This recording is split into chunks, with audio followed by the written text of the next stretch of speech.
Her fingers brushed mine for a second, then the passport was gone, into my sister's manicured hand. "She deserves the world," Mom said. "You're just dead weight." Dad smirked like cruelty was a family tradition. "Let the useless one stay behind. She deserves nothing." I didn't argue, I didn't cry. I only closed my hand over the empty air where my future had just been. They thought I was powerless. They were wrong. 2 months earlier, I had been the planner, the one who booked the tickets, checked the exchange rates, mapped the itinerary. When my sister posted family trip on her Instagram story, she got the likes. When Dad talked about how she deserved a break, Mom nodded. I noticed the way they said she and not we. It wasn't the first time. She was the golden child, pretty, charming, unemployed, but in their eyes, that was because she hasn't found her calling yet. Meanwhile, I worked double shifts and paid the utility bills. No one noticed. Then I overheard it. Mom on the phone with Aunt Lina. "She doesn't need to go, she'll just drag us down. The trip will be better without her." A pause. "Yes, I'll take her passport when she's not looking." Something in me shifted that day. Not rage, not despair, just calculation. I started small. First, I handled the booking accounts, changed the airline passwords, printed the travel insurance documents in my name only. No one noticed.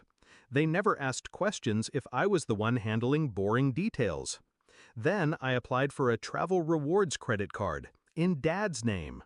I had his ID from the time he told me to just pay the bills online for me. I routed all the bonuses to a private account they didn't know existed. I also made copies of their passports, high-quality scans. My sister's too. 3 days before the flight, I accidentally left the group itinerary open on my laptop, where my sister could see. She took screenshots, like she was stealing something from me. Perfect. While they slept, I logged in and altered the bookings.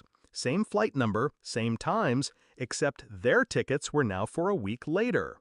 Mine stayed for the original date. I also flagged their accounts for identity verification with the airline.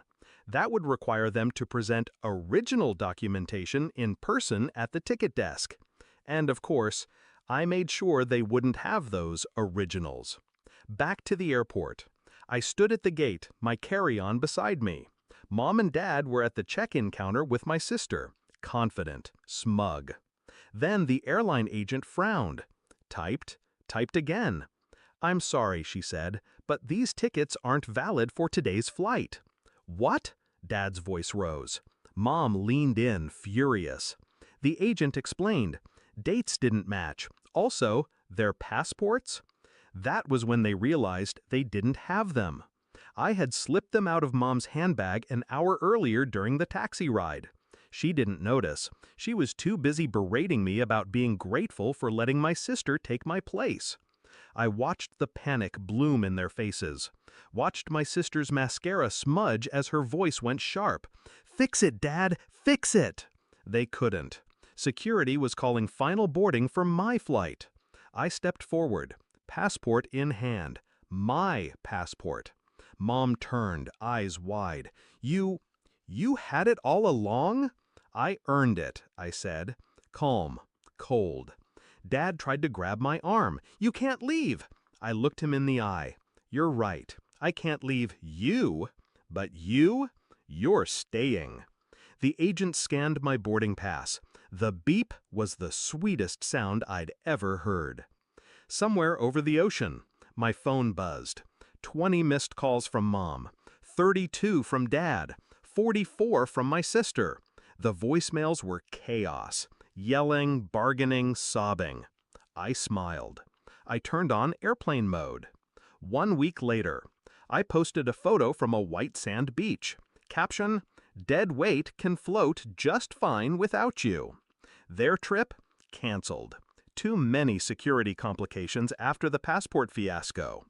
Their travel funds had also mysteriously disappeared into fraudulent charges they now had to dispute.